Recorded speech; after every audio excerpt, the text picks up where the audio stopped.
Aloha, everyone, and welcome to the Empowered Hour. I am very excited today. We have a special edition. I actually have both of my senseis here, and so I'm really excited to have both of you, Ron and Mary. If you can introduce yourself with full titles, that would be wonderful, and share a little bit about your backgrounds. That would be great. Titles? I'm Mary Eastland, and I am a 7th degree black belt in Berkshire Aikido. I've been training for 35 years.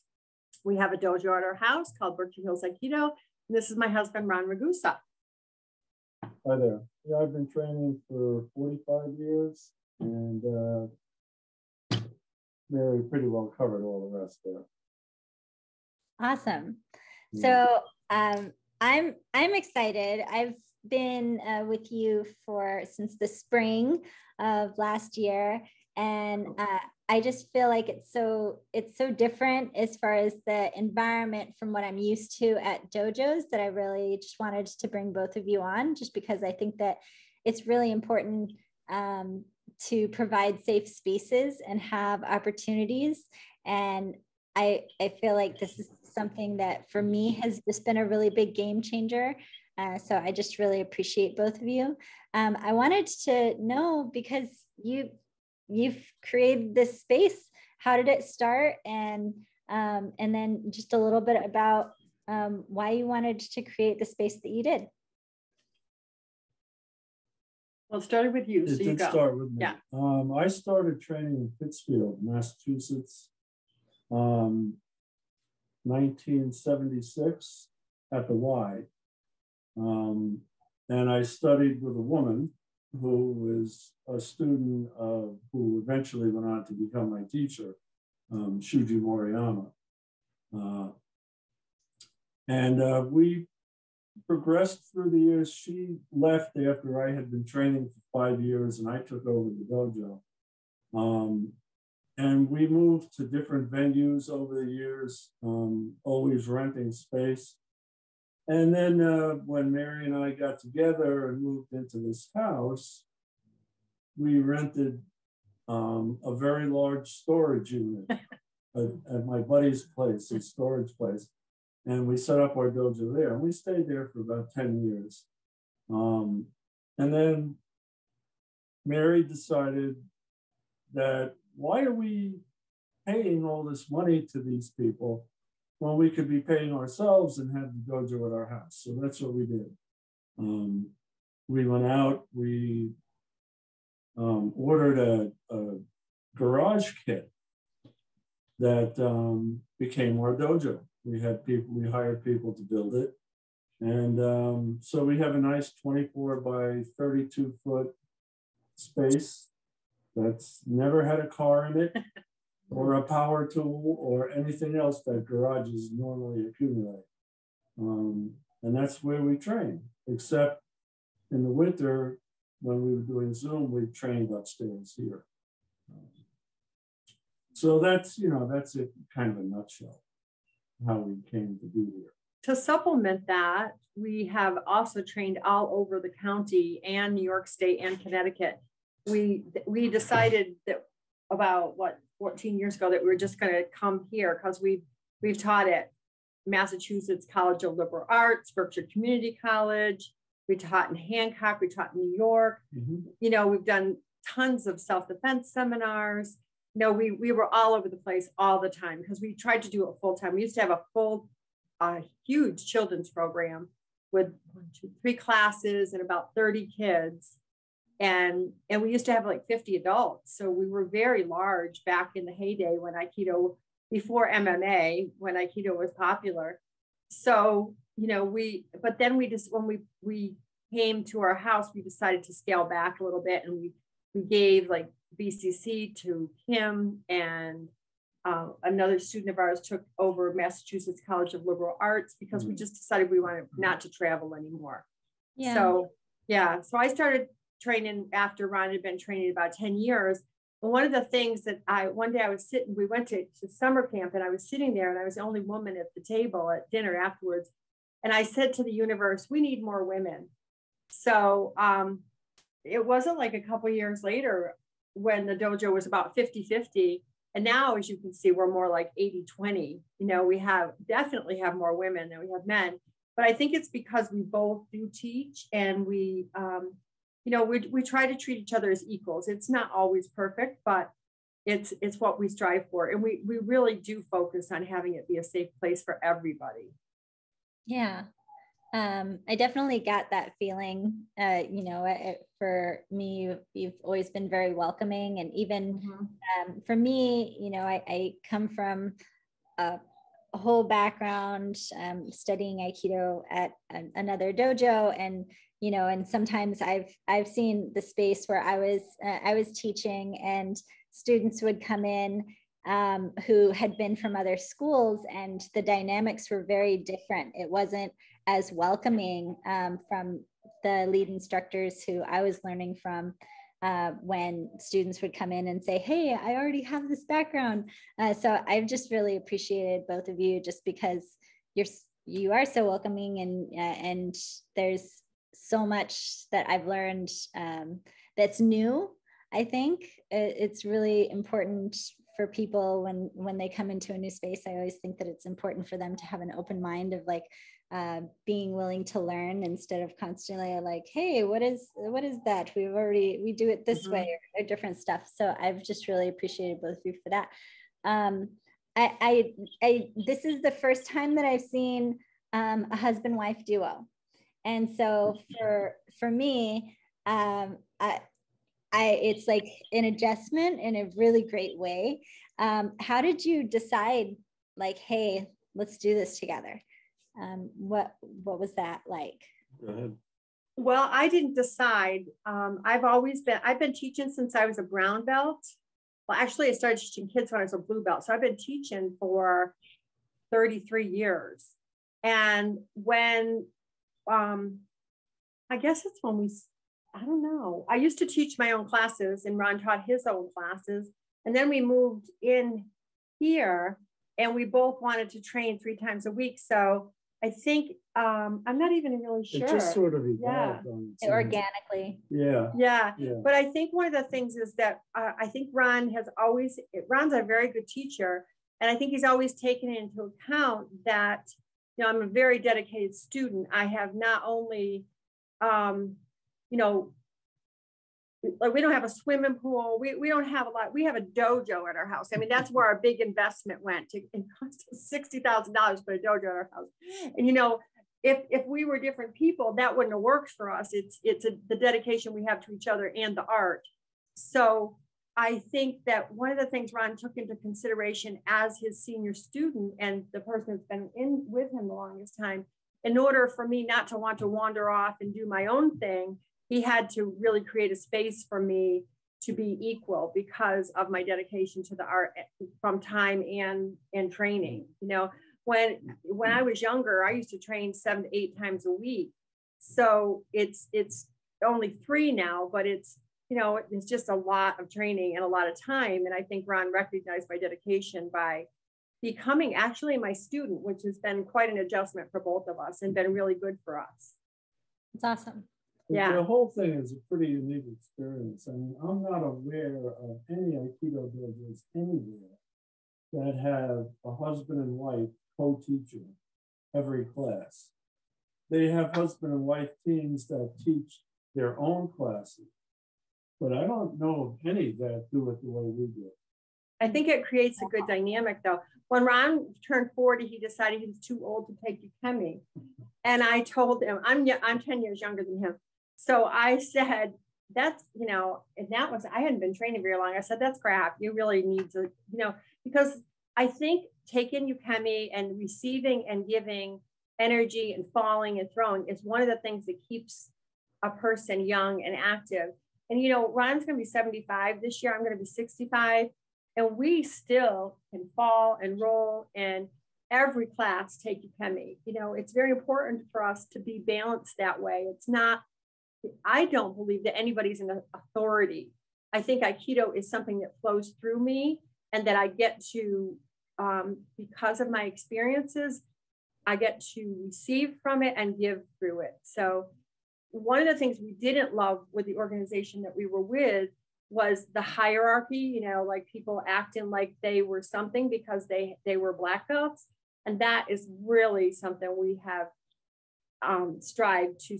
We're just people. We've just been training a long time.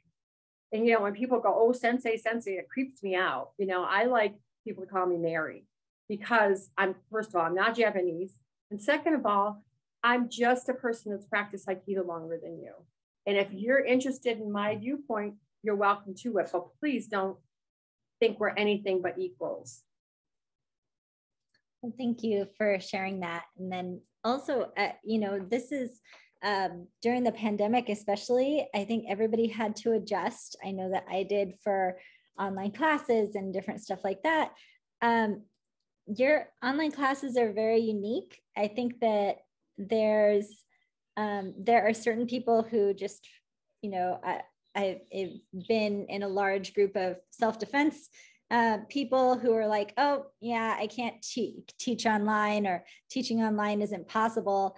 And being invited to learn in your space, I really do feel like there is a space here and it's all of us together. And I get to see you every week for the most part when I'm not like crazy with my jobs. So, you know, I wanted to just see if you could talk a little bit about how that came about with doing online teaching, and, you know, and how it's stuck, just because I know for me, I live on Maui, so being able to get over there for a class is a little bit difficult. So I've just been very grateful that you've provided a space where I still get to be after the pandemic. Mm-hmm. Well, when the pandemic hit, we had to shut the dojo down. So, and then I guess what we do, we talked about doing it on Zoom. Yeah, well, I was going to some Zoom meetings and I thought, wow, why don't we just do this? You know, because it's not, training for us is not an option. I mean, this is really our lives. Our life is built around Aikido. It's our philosophy. You know, when we talk about things, I mean, even how we get along as a relationship, it's like we know, well, once you actually choose to embrace something as a lifestyle, you know, you can't really be mad at somebody else because it's like blaming your uke, you know, it's an interesting thing. So it wasn't an option not to train. So I think Ron adjusted better to teaching on Zoom than I did. It took me quite a while because I'm an empath. And when I'm in class, I feel people and that's how I relate to them. So it took me a long time to really feel authentic teaching online. So we did it anyway, you know, because I look at it like, oh, thanks, we have another challenge. That, you know, thank you, universe, is another challenge. I'm finally comfortable teaching, because Ron kept saying it's not different, but he doesn't feel people like I do. He's more of a visual and hearing guy, whereas I can feel the energy in the class and can tell who's doing what by how the energy, you know. So it's been interesting, but I love it. It was a rough adjustment at first. Yeah. It wasn't easy.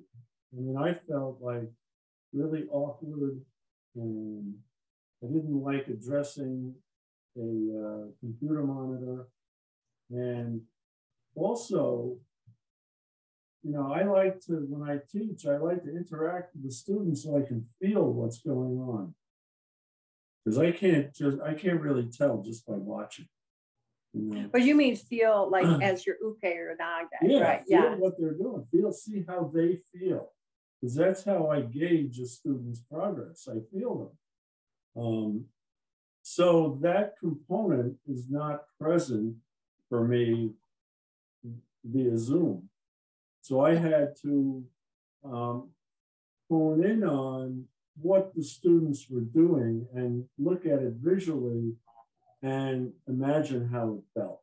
And I'm beginning to develop that ability to, if I see you doing something, I can almost tell how it would feel if it was me doing the attacking or the throwing. So that, you know, that's taken quite a while to develop that ability. But we can still tell by posture and direction, and because we've been training a long time, and you can look at somebody and go, oh, okay, that needs to be tweaked just a little bit. Right. But it has been an adjustment about how it feels. And also a lot of what we do is it's about mind-body coordination, not power over. It's more about changing what we can, which is ourselves. So you can't feel that. Like, we do key testing, and we haven't been doing that. So that's a real adjustment for us, because, the feeling of being relaxed and soft, but I really think our students are doing wonderfully. It's so amazing to watch you guys practice and to see how relaxed and beautiful the movement is. Yeah. So it's been an interesting thing. I think too, we also experienced some losses. I mean, a couple of our long-term students left because they couldn't practice like this. And then another one of our long-term students died. So it's been an adjustment for us, and it's been some loss. Yeah.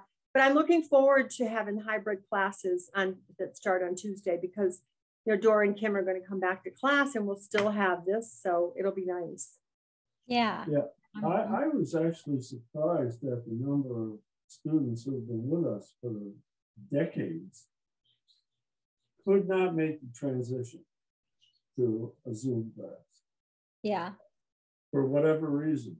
But I found it kind of shocking. Yeah, one of our really long-term students left. She and when we came back, she said she wasn't interested in training anymore. And I think, we both got a little hurt by that, which is interesting. And, we really believe that people should do what they need to do, but that was an adjustment. Yeah. Yeah, well, I know for myself, Zoom has just been, it's been a saving grace during the pandemic, because I live on a rock in the middle of the ocean. So my family lives in Washington, and I have friends who live in New York, and different people. And so this has just really given me a community to work with and be around. I know that something that was helpful for me in class is that you would actually have us act out what it would be like if you were the attacker, because then it suddenly clicked to me, because before it was like, oh, I'm just trying out these moves and I kind of feel it, but there's nobody else there. But then when you said, oh, we want you to act out as the attacker, then it was like, oh, okay, so let's put these two together. And then suddenly things were clicking. So, you've been doing this for a really long time. You've been doing it as a duo. And I'm sorry for the losses that have happened. I'm also feel like this is a great opportunity for people who maybe don't have Aikido in their area, but are also very harmonious. They really want something that's relaxing and also fun in their environment. What would you say to them if they would be interested in coming to classes? Well, I think it's very interesting. When we, Ron and I get to practice together because we're here. But when I watch y'all practice, I see the value in the individual practice too. And I think it's very important to practice both roles. For me, Aikido practice enhances my life. The exchange of energy, the positivity, the connection to the universe enhances my life in a way that allows me to be safer and more conscious and more in the now. And also, it's fun. I don't think we've ever had a class where we came in. A lot of times we'd be like, oh my God, I gotta go to class. And then after class, it's almost like your whole insides are washed clean, including your brain. So, I mean, it really just kind of cleans you out in a way of negative energy, and just allows the positive to come. And it's such a refresher. Yeah, really. Yeah. And as far as people coming, we welcome anybody. Anybody who wants to sincerely practice is welcome to come and practice, especially in this time when a lot of dojos just aren't open anymore. I know that my friend in Washington, he was studying Japanese jiu-jitsu, and he actually stopped going to the dojo because they weren't really following any regulations during COVID. So there was sort of the flip side of that, where he didn't feel safe in the environment. So I love that he's been so accommodating and creating this dynamic where if you want to come in person, now there's the option of doing that. And then there's also the online. Well, we can't let you go, Tasha. Now that you're with us, we want to keep you coming.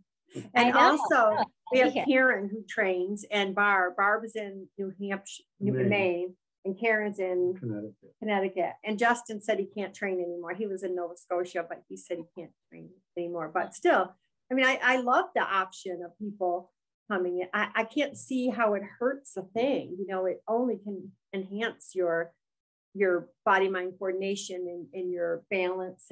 And especially if people are concerned about falling and rolling with individual practice, you don't have to. You know, you could just, so. You know, and I've heard objections, well, you know, Aikido is a paired practice and you really need a partner. You know, that's nonsense. There are arts that are built around solo practice. And there's no reason why Aikido can't be one of them. You know, and it is. It's not a matter of, you know, canopy or canopy. Right. It is. We've turned it into solo practice with the Zoom classes. And why not? You know, I mean, otherwise, we wouldn't get to know you. You wouldn't be here practicing with us. You know, Karen wouldn't be practicing. Dora wouldn't be practicing. And Barb wouldn't be practicing. All these people wouldn't be trained, but now they are. And, right. The alternative is kind of nothing. Right. Yeah. So, you know, like I said, anybody who wants to train with us is welcome to inquire and then join class. But we've had probably 5 or 6 of our students who came and then stopped coming. Right. Yeah. Yeah. So, you know, I think you could, like Dora, you could say, Dora, you have to practice on a postage stamp, and she would show up in her hakama. You know, she's just such a dedicated student, right. You know, so yeah. And when I look at her practice and Karen's practice and your practice and Barb's practice, I only see improvement. Yeah. Yeah. Well, and something I've loved, I mean, a good sign for me was just showing up and seeing that you have these students who have been with you for 20 years or more. Yeah. Yeah. And so that was a sign to me of like, oh, this isn't a toxic environment. It's a safe space. And I love that it's so fun during class. Like, you know, I've been to schools where it's very militant and I've found it actually harder for me to retain the information that way. So, so I've really appreciated that you've had this. I wanted to know, because I know that for me, as a self-defense instructor, I have reasons why I got into self-defense. I wanted to know what your reasons were for getting into Aikido. Wow, that's going back a ways. Yes, it is. Actually, I've always been interested in martial arts. And the way I got interested in Aikido was totally accidental. I was, and I do remember this, which is pretty amazing. I was in Brentano's one day in Manhattan, and I was just moseying around looking at books, and I pulled this book out that, what was it? Tohei's book, This is Aikido, or something like that, by Tohei. And I started paging through it, and I said, yeah, you know, and he talked a lot about ki power and stuff like that. So that kind of piqued my interest. And then I was watching PBS one night, still when I lived in New York, and I watched a demonstration by George Leonard of Aikido. And I said, wow, that looks really cool. And just let the whole thing drop at that point. And didn't do anything for years. And then when I came up here to Massachusetts, I saw an article in the Eagle about a woman who was teaching classes at the Y in Pittsfield. So I went, and the rest is 45 years of history. That's how it all started for me. Wow. What about you? What about me? Well, I played basketball and softball, soccer, I was a lifelong athlete. And I was at a women's basketball game that got canceled. And I saw these guys at this place at the community center in Dalton, Mass, which we used to call the Cow House. And I saw these guys doing something. So I had no interest in martial arts, none. I didn't know how much I needed to be in Aikido, but I saw these guys and Ron was really cute. So I was like, So I was just standing there with my basketball and he called me over and I knew a couple of the guys because it was near my hometown. So Brian and Billy. So he called me over and he demonstrated unbendable arm. And it made me feel strong, which is, even though I've always been an athlete, I'm the youngest of, I had 5 older brothers, and I always felt like I was really weak. So when he demonstrated unbendable arm, I was like, wow, that's kind of cool. And he said, come to class. And so I did. And, I stopped playing basketball because you ruined that. And then, I just started training. I was 29. Yeah. Wow. Yeah, and I was a single mom with 2 kids, and I used to drag my kids. I'd sit at the end of the mat and play while I practiced, and then Ron had some weird girlfriend, and then after she went away, he asked me out. We started seeing each other, and then the rest is history. But I was the only woman in the dojo for a long time, and I didn't like it because it had a different atmosphere, and it was kind of a yucky place, but it wasn't yucky. It was. Well, maybe yucky. for you. Yeah. Well, yeah, when people make sexist jokes on the mat and nobody says anything, it's like, oh. But anyway, Ron was a little different back then. He was a little uptight. But as we have gotten together, he's lightened up a bit. Yeah. So we've been good for each other, And our students have also helped us too. I mean, Kim and Dora and, a lot of our long-term students have been with us so long. We're really kind of a community, Yeah. So, yeah, we ended up moving down here and with 4 kids, and we're still standing. Well, no small feat. Yeah. And do your kids do Aikido? Have any of them?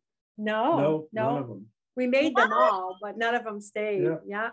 None of them stuck with it. The funny thing is that my son that lives in Florida, he's the only one that was the least bit interested. Right. He came, when last time he came up, he practiced a little bit, but he lives in Florida, so it's not, But no.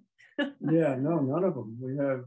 We made them all practice. 3 boys. We had them all practice at one time or another, and some of them stayed around for a while.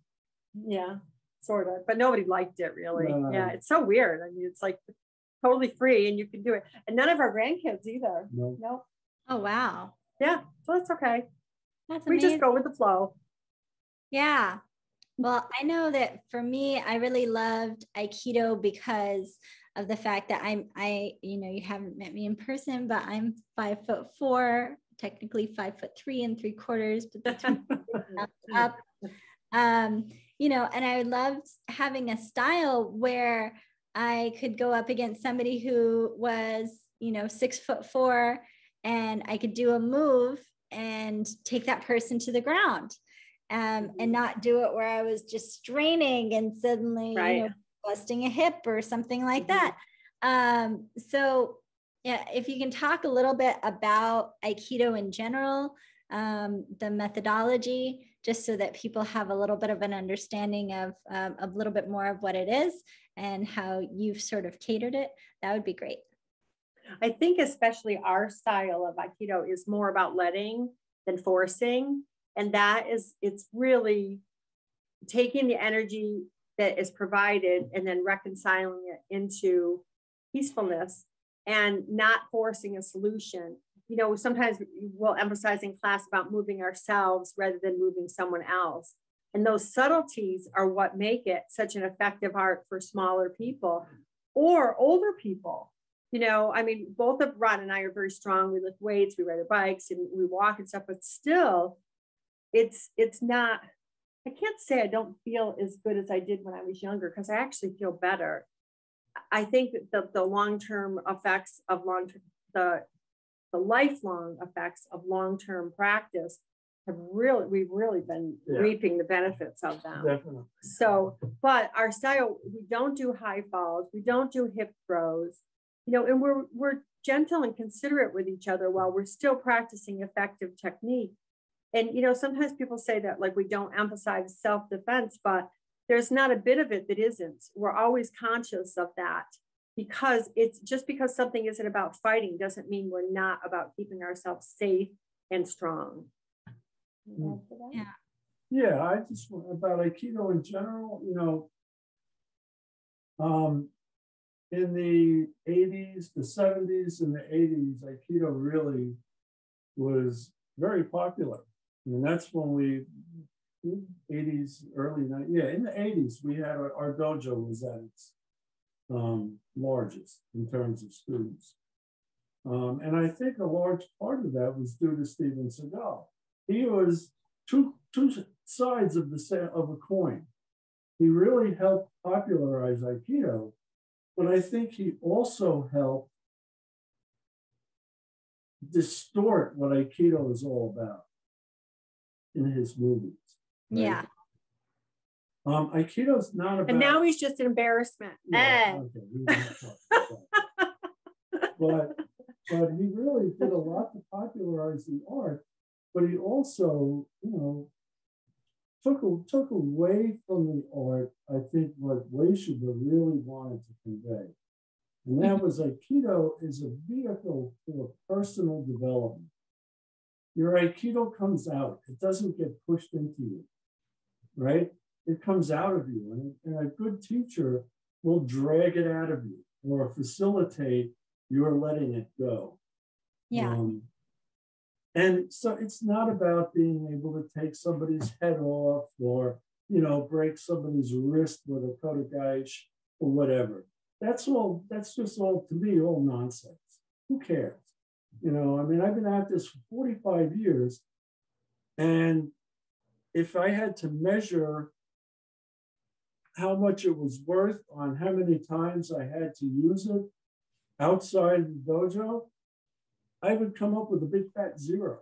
Except that we use it every time we go anywhere. I'm just talking about the physical part. Right. But that's physical too. That's why I say Aikido is much more than technique, right? It's the development of you as a person and how you see the world and how you see yourself in the world. And all of that is part of Aikido training. And, you know, I have trained with teachers who the only thing they're interested in is making the throw work. Mm-hmm. And if that means hurting your uke, that's, you know, what you have to do. And to me, that means that you don't understand Aikido. You don't know what it's all about. It's not about fighting, right? It's not about fighting at all. And that's why, you know, because of Seagal, you know, he made it all look very, you know, rough, tumble, fighting, blah, blah, blah in the movies. But then, you know, with them at the advent of MMA and stuff, and you see what real fighting is more like, you know, in that, then people say, Aikido doesn't work, it's no good, it's stupid, blah, blah, blah. That's because they don't understand. They don't really understand what it's about. Well, yeah. And I'll just as a testimonial, like I'll say I literally just had like this week, I was going to tell you guys, but I was at a park and I was teaching self-defense to a student, and I had a guy who was like leering at my student and sat down at the bench that we had all of our stuff at, and there were benches everywhere. It was a big park. And he had like this guy had maybe a 6 or 7-year-old daughter, and he wasn't paying attention to her at all. And so I addressed him, And before, when I cross-trained and I used to do like ninjutsu and jujitsu and a whole bunch of other harder style Shotokan, I felt like a lot of the stuff that I would, as far as my interactions, there was an edge. There was always like this little bit of an edge, like, you want to fight? What's your problem? And so what I've taken from your classes is really this a more peaceful way of doing things. So I felt like in that situation, I addressed the person very assertively, but without like the anger that I used to have. So I felt like that was really, really wonderful. And we ended up moving, and then the guy followed, and we ended up moving away again. And then he didn't follow, but it was an interesting situation where I had to reflect on it even a couple days before I shared with anybody the experience. But I was just really taken back because in the past, when I was heavy into cross training at my old dojo, if a situation like that had happened, it would have just been like gloves off, let's go. I feel like I have to prove myself or assert myself in a certain way. And I really didn't have that feeling, after experiencing the time that I've had in your classes. It was just very much like, how can we peacefully move into a safe space for my student to learn and provide still a good, healthy space for us to just be. Right, which is safer for all four of you, including his child. So that means you increase the peace of the world a little bit, which I think is so amazing. Thank you. Yeah, I know that I don't feel that I would have responded in that way had I not been taking your classes. Well, thank you. Yeah. I also wanted to bring up, Mary, you have some books out. So does Ron. And Ron has books out. Yeah. Yes, you both have books. Do you want to talk about your books a little bit? Go ahead, Ron. It's been so long since I wrote the thing. It's really just a collection of observations and how they relate to my training over the years. It's not a memoir. It's really just each individual anecdote stands by itself. So what's it called? I forgot. Being, essence, motion. Aikido is a way of understanding. And that's what everything in it is related. Very cool. Yeah. So it's at Amazon, ebook, paperback, whatever. Yeah, you can order either way. So I wrote Self-Defense for Every Day just before I stopped teaching Aikido. It's kind of like my PhD paper. I've been teaching for 15 years and I started writing that book. And then when I got done with the book, I was done teaching self-defense. I just didn't want to teach it anymore, which is really interesting to me. But that's just a practical, it has different self-defense and anecdotes, also strategies. And it's accumulation of my learning and teaching of self-defense. And I think it's a good book. I give it away. Every time I can do a promotion on Amazon, I give it away because I figure if it could help one person, I would be so happy that, even though I'm not teaching self-defense anymore, I would love that it would help one person, so it's for sale, but I also do giveaways. My other book is called Dare to Tenkan, which it means dare to turn around and look at the world from another person's point of view. And that's just different thoughts I have in Aikido training. And then I also am writing a book on Kindle Vella that's called The Adventures of Chloe May Butler. She's a 14-year-old girl that is training Aikido, and she also has little magical powers. So that's kind of a fun thing that I've been It's a serial, so there's 17 chapters in it. So wow. Yeah. Okay. So and people can get that on Amazon. On Kindle Vella. Okay. Yeah, Kindle Vella. Yeah. And I think the first 2 or 3 chapters are free, and then it's pretty nominal. It's not very expensive. Okay. Yeah. So yeah. Well, and then thank you for sharing. Oh, that's okay. The other thing, so I usually like having this as more or less a closing question, but I just wanted to see if you had some advice for your younger self or some of the young people out there, what would it be?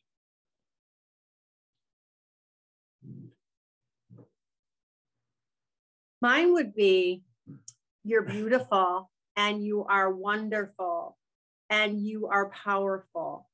And even though you might not feel it, you can believe it. Because when I look back at my younger self and I see pictures of me, I was beautiful, I was wonderful, I was powerful, and I didn't believe it.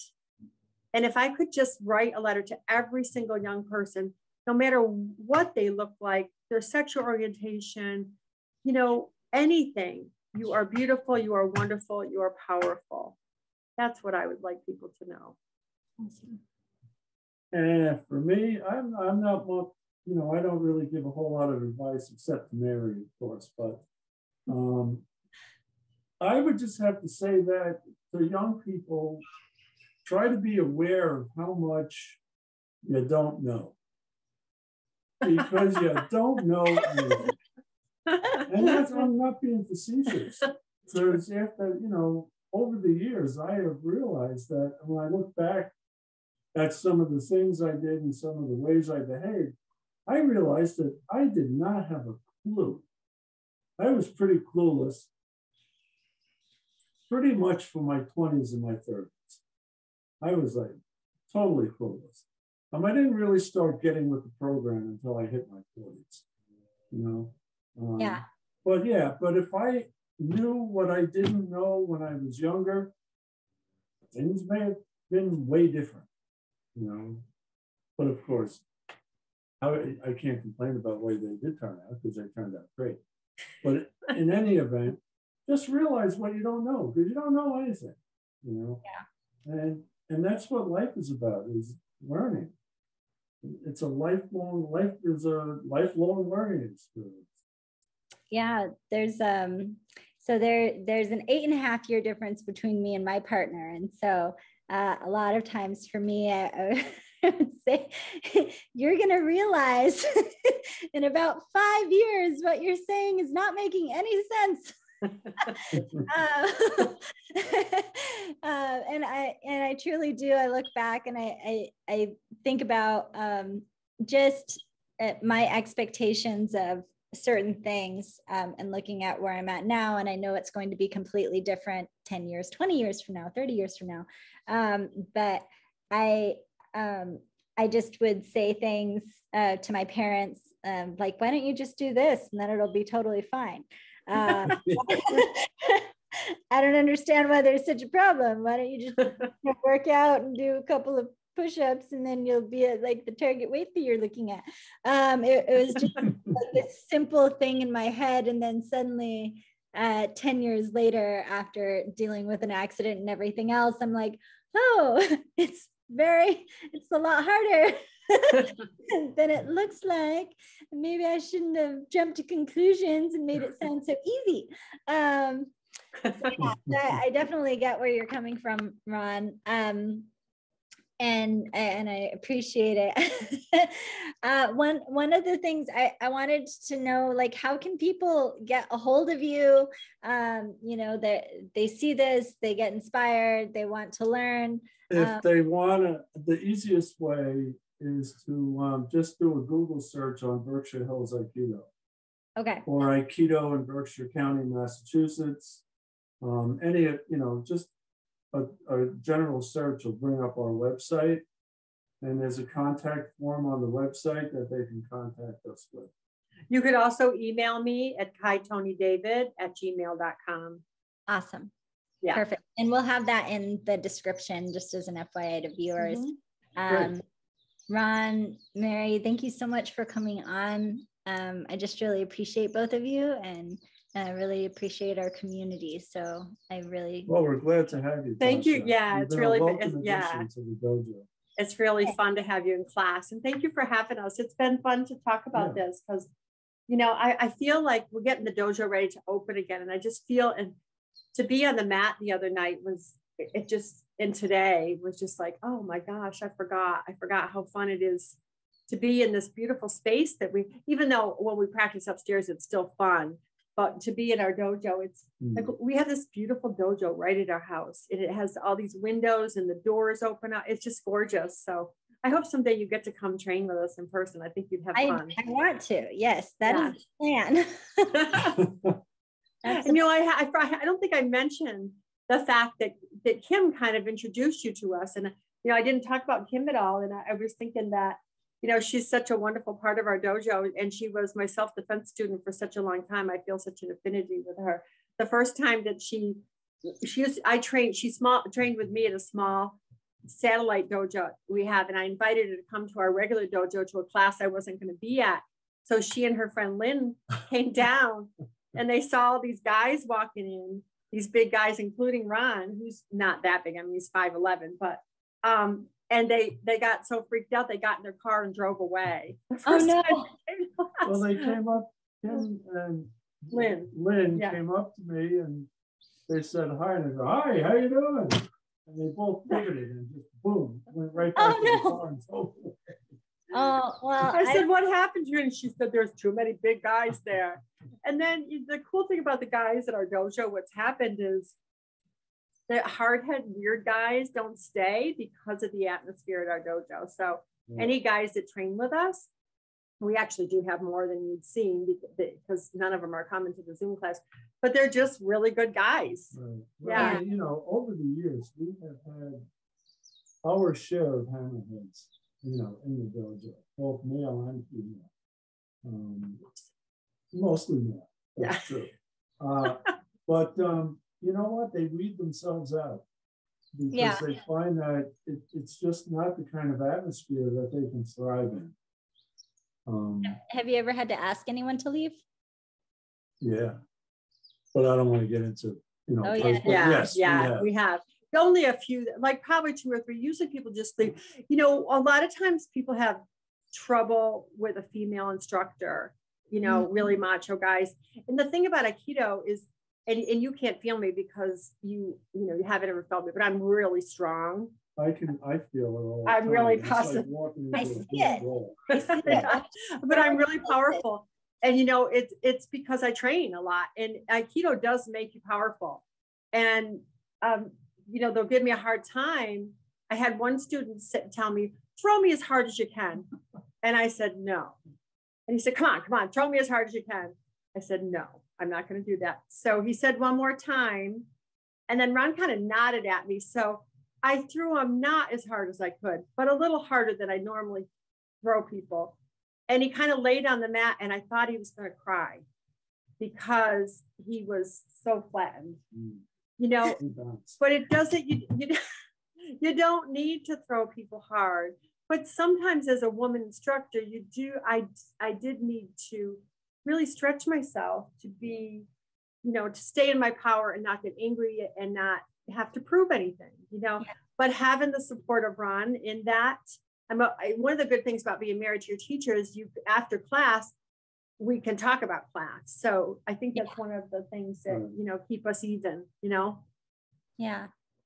Yeah. Well, Ron, Mary, I just appreciate both of you so much in the community. And if you out there are watching and you feel inspired, I have their contact information in the description. So thank you so much both for coming, and aloha, everyone. Oh, thank you. Tasha. Thanks, Tasha. We'll see you Tuesday. See you Tuesday. Don't be late. Yeah, daylight savings time. Don't forget.